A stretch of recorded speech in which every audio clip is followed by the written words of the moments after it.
교수님이 전혀 의대 정원을 늘리면 안 된다 이렇게 생각은 안 하시는 거죠? 저는 줄이는 것도 반대입니다. 왜냐하면 숫자에 근거가 있으면 누구나 받아들입니다. 지금은 2,000명이든 감원이든 근거가 없기 때문에 저는 반대하는 것입니다. 쉽게 말씀드리면 OECD 인구 10,000명당 소아과 전문의는 우리나라가 OECD 평균보다 2.5배 이상 많은데 왜 그 전문의가 소아과를 계속 하지 않고 있느냐 하는 문제를 두고 그 다음에 인해 전술로 의사를 늘리자라고 하는 것은 문제를 놔두고 문제를 상황을 더 악화시키는 방법이기 때문에 반대하는 것입니다. 그러니까 체계를 바꾸지 않고 사람을 넣는다는 것은 예전에 정부에서 추진하셨던 금연율을 높이기 위해서 수많은 방법 중에 가장 손쉬운 방법인 담배값을 올려서 해결해가지고 결국은 금연율 상승에 실패한 것과 똑같은 일을 의료계에서 또 반복하시는 것이라고 생각합니다. 총장께서 전임 교수 2명만 사직했다고 하지만 임상 교수들, 즉 병원에 축이 되고 교육을 담당하고 있던 교수들이 다 나가고 있습니다. 심장내과 교수 10명 중에서 2명은 거의 은퇴급에 가까우시고 7명의 워킹 교수 중에서 저까지 포함해서 3명이 사직했습니다. 있던 사람도 나갈 판에 새로운 사람이 들어올 가능성은 없죠. 정부에서 굉장히 열심히 일하고 계시지만 중요한 틀의 잘못을 고치지 않고 숫자로 밀어붙이겠다는 생각을 하시기 때문에 저는 진행이 안 되는 거라 생각합니다. 저는 본과 3, 4학년 학생들이 환자를 한 명도 못 보고 실습을 못했는데 그것을 2학기 때 몰아서 할 수 있다고 생각하는 발상 자체가 이해가 안 됩니다. 지금 현재 사태 아니고 내년에 닥칠 의료 대란에 대해서는 정말 네이브하게 생각하시는 것 같습니다. 내년에는 한국 전쟁에서도 벌어지지 않는 일이 벌어집니다. 의사가 한 명도 없고 전문의가 한 명도 없는 해가 되고 연차적으로 그 이후에 전임의가 없어지기 때문에 교수요원이 생기지 않습니다.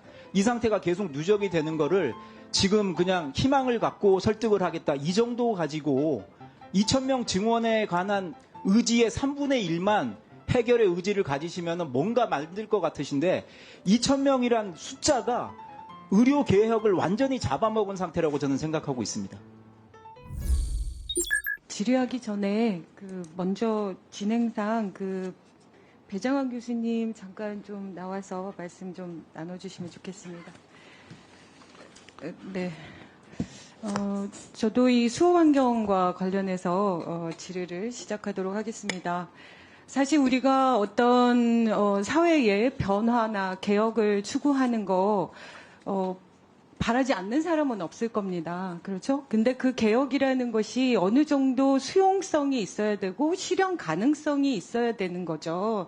그런 부분들에 대해서 우리가 논의하고자 하는 건데 솔직히 지금까지 교육부나 복지부에서 도대체 이것이 진행되는 내용들에 대해서 어느 정도나 알고 있을 수 있게끔 그래도 자료들을 제공해 주셔야 되는데 이게 지금 거의 청문회 되니까 겨우 한두 개 이렇게 보내주고 계시니 얼마나 깜깜이 속에서 이 엄청난 제도가 이렇게 제도 개혁이 추진되고 있는지 너무나 당연히 알 수 있을 수밖에 없습니다. 그러니까 결국은 저는 이게 주먹구구식이다 이런 생각이 들고요. 어떤 기준에서든 2,000명이라는 걸 딱 정해놓고 그 2,000명을 관철시키기 위해서 모든 조건들이나 모든 토론이나 이런 부분들을 다 짜맞추게 하고 있다. 저는 이렇게 생각하는데 교수님도 동의하시죠? 예, 저도 그렇게 생각합니다. 교수님이 전혀 의대 정원을 늘리면 안 된다. 이렇게 생각은 안 하시는 거죠? 저는 줄이는 것도 반대입니다. 줄이는 것도 반대? 왜냐하면 숫자에 근거가 있으면 누구나 받아들입니다. 지금은 2,000명이든 감원이든 근거가 없기 때문에 저는 반대하는 것입니다.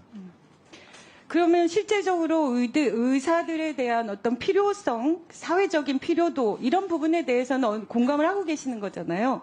다만 그 절차들이 추진되는 과정이 문제가 있다 이렇게 생각하시는 거죠? 쉽게 말씀드리면 소아과 전문의는 OECD 인구 10,000명당 소아과 전문의는 우리나라가 OECD 평균보다 2.5배 이상 많은데 왜 그 전문의가 소아과를 계속 하지 않고 있느냐 하는 문제를 두고 그 다음에 인해 전술로 의사를 늘리자라고 하는 것은 문제를 놔두고 문제를 상황을 더 악화시키는 방법이기 때문에 반대하는 것입니다. 그러니까 저도 그렇게 생각합니다. 그러니까 실제로 의대 이 정원을 늘리는 과정 속에서 오히려 저는 이런 식으로 거칠게 추진을 하다 보니 실질적으로 구조 개혁을 제대로 할 수 있는 기회가 오히려 없어지고 있다. 저는 그런 생각도 드는데 교수님도 동의하시는 부분이 있나요? 예, 맞습니다. 체계를 바꾸지 않고 사람을 넣는다는 것은 예전에 정부에서 추진하셨던 금연율을 높이기 위해서 수많은 방법 중에 가장 손쉬운 방법인 담배값을 올려서 해결해가지고 결국은 금연율 상승에 실패한 것과 똑같은 일을 의료계에서 또 반복하시는 것이라고 생각합니다. 그렇습니다. 근데 이제 제가 너무 궁금한 거예요. 도대체 2,000명을 갑자기 이렇게 1년 만에 증원을 시켜가지고 이게 수용이 되나 이런 부분들에 대해서 확인하고 싶었는데 결국 뒤늦게 준 자료들만 검토해봐도 도저히 이게 동의가 안 되는 겁니다. 그러니까 많이 느리겠다고 하면서 정작 지금 열심히 공부해가지고 의대를 들어온 꿈 많은 학생들이 다 나가고 있어요.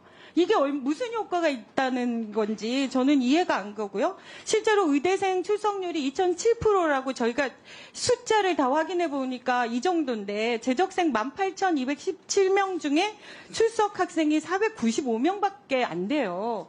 이런 식으로 지금 6년의 학생들이 다 학교를 안 나가고 있는 상황인데 이 상황 속에서 어느 정도나 설득이 되는 건지 맨날 얘기하면은 논의하고 있습니다. 이렇게 개선하겠습니다. 그 결과가 좋아질 겁니다. 이렇게 얘기하지만 아무도 응하고 있는 거 아니지 않습니까? 교수님 맞죠? 예, 그냥 짧게 얘기 답변을. 제가 생각하기에는 정부에서 굉장히 열심히 일하고 계시지만 중요한 틀의 잘못을 고치지 않고 숫자로 밀어붙이겠다는 생각을 하시기 때문에 저는 진행이 안 되는 거라 그렇죠. 생각합니다. 저는 그것이 진짜 모든 문제를 유발하고 있다고 생각합니다. 지금 의대 수업량도 저희가 지금 자료로 확인해 보니까 카톨릭 관동대만 해서도 교육과정이 본과는 어마어마한 수업을 하고 있어요. 근데 이 수업을 지금 이번이 지금 벌써 9월이 다 돼가고 있는데 어떻게 교육부에서 개선한 가이드라인을 제시하고 무슨 학년제로 도입하고 한들 이거를 어떻게 만회할 수 있겠습니까? 그러면 결국은 지금 현재 의대에 들어가 있는 6학년의 학생들의 모든 수업은 다 엉망이 되고 있는 거죠. 본과 3, 4학년 학생들이 환자를 한 명도 못 보고 실습을 못 했는데 그것을 2학기 때 몰아서 할 수 있다고 생각하는 발상 자체가 이해가 안 됩니다. 그리고 교육 환경, 교수도 마찬가지입니다. 지금 아까 총장님은 100몇 명을 도입하겠다 이렇게 얘기하는데 그렇게 다 모아가지고 2,000명의 정원을 증원하면 향후 6년간 교수가 4,300여 명의 추가가 필요한데 이게 6년 동안에 이 많은 전공을 하신 이분들 교수 확보가 가능합니까? 총장께서 전임 교수 2명만 사직했다고 하지만 임상 교수들, 즉 병원에 축이 되고 교육을 담당하고 있던 교수들이 다 나가고 있습니다. 심장내과 교수 10명 중에서 2명은 거의 은퇴급에 가까우시고 7명의 워킹 교수 중에서 저까지 포함해서 3명이 사직했습니다. 그중에 2명은 임상 교수입니다. 그러니까요. 그러니까 지금 있던 사람도 나갈 판에 새로운 사람이 들어올 가능성은 없죠. 저는 이 부분들이 왜 맨날 나오셔서는 다 해결할 수 있다고 얘기하는데 전체적인 인원을 확인해 보면 수천 명의 교수들을 확보해야 되는데 그 교수들이 지금 의대 교수들의 동의를 받지 못해서 교수들이 있는 교수도 나가고 있는 판에 다른 교수들이 제때 들어오실 거다. 이렇게 지금 저희한테 얘기하고 있는 거잖아요. 이거는 말도 안 되는 환상을 심어주고 있다. 저는 이렇게까지 생각이 드는데 교수님 어떻게 생각하십니까? 필수 의료하고 지방 의료 확충이라는 것은 제 평생의 명제였고 모든 의사는 거기에 찬성합니다. 하지만 이런 식의 추진 방법으로는 해결되지 않습니다. 안상호 의원께서 말씀하셨던 MD-PH 과정도 저는 찬성합니다. 하지만 하버드 메디컬 스쿨이 가장 많은 노벨상 의사를 만들었는데 학생 160명에 교수가 18,000명입니다. 그렇게 되면 저희가 지금은 교수 수를 역진시키고 있는데 어떻게 저희가 MD, PhD 과정을 만들어서 우리나라를 바이오 헬스 강국으로 만들겠습니까? 네, 그것과 또 관련해서 제가 지금 얘기를 다 할 수 있는 게 없는데 지금 그 면접 관련해서도요, 장소 관련해서도 지금 학생 1인당 교육 면적이 1분만 더 주십시오. 네. 지금 큰 폭으로 하락이 예정되고 있는데 지금 이 부분에 대해서 전남대 경우에는요, 학생 생활관을 건설하겠다 이렇게 얘기하면서 5,800 평방미터 정도가 필요하다고 밝혔는데 이것도 지금 용지 자체가 확보되어 있지 않아요. 그러니까 우리가 배정위원회의 이 의사록이 중요하다고 얘기하는 것은 그리고 청원에 보면 그거를 확인해 달라고 청원을 하고 있습니다. 그러니까 그 현실적으로 가능한지 여부를 확인했냐 이거를 확인하고 싶은 건데 당장 이 수요 조사서에만 봐도 애초에 용지도 돼 있지 않은데 이 건물을 어떻게 건설합니까? 지금 이런 상황에서 2,000명의 증원을 강행하고 있는 거잖아요. 저는 이게 이해할 수가 없는데 도대체 이게 누구를 위한 건지 잘 모르겠다는 생각이 드는데 교수님 지금 이 상황에서 인원이라도 조금 조정을 해서라도 뭔가를 해야 될까요? 지금 이 정원은 이미 2,000명이 정해져 있어서 수험생의 수요가 또 있는 거예요. 지금 의원님들과 정부가 굉장히 열심히 노력을 하시고 계시지만 지금 현재 사태 아니고 내년에 닥칠 의료 대란에 대해서는 정말 네이브하게 생각하시는 것 같습니다. 내년에는 한국 전쟁에서도 벌어지지 않는 일이 벌어집니다. 의사가 한 명도 없고 전문의가 한 명도 없는 해가 되고 연차적으로 그 이후에 전임의가 없어지기 때문에 교수요원이 생기지 않습니다. 이 상태가 계속 누적이 되는 거를 지금 그냥 희망을 갖고 설득을 하겠다 이 정도 가지고 2,000명 증원에 관한 의지의 3분의 1만 해결의 의지를 가지시면 뭔가 만들 것 같으신데 2,000명이란 숫자가 의료 개혁을 완전히 잡아먹은 상태라고 저는 생각하고 있습니다. 네. 수고 많으셨습니다. 이주호 장관님, 오늘 그 여야 의원님들 질의 내용을 좀 네. 심각하게 받아들이고 계시죠? 네, 그렇습니다. 그리고 이제 의대 증원 문제도 애초 시작했을 때와 달리 상당히 위기에 봉착한 점도 일부는 인정하실 거 아닙니까? 그리고 굉장히 난감해 하실 수도 있는데. 하여튼 오늘은 이제 지적도 있습니다만은 이 지적을 통해서 우리가 이 문제를 어떻게 해결하느냐. 네. 청문회 계속 하면서 좀 어떤 결단을 내려야 되느냐.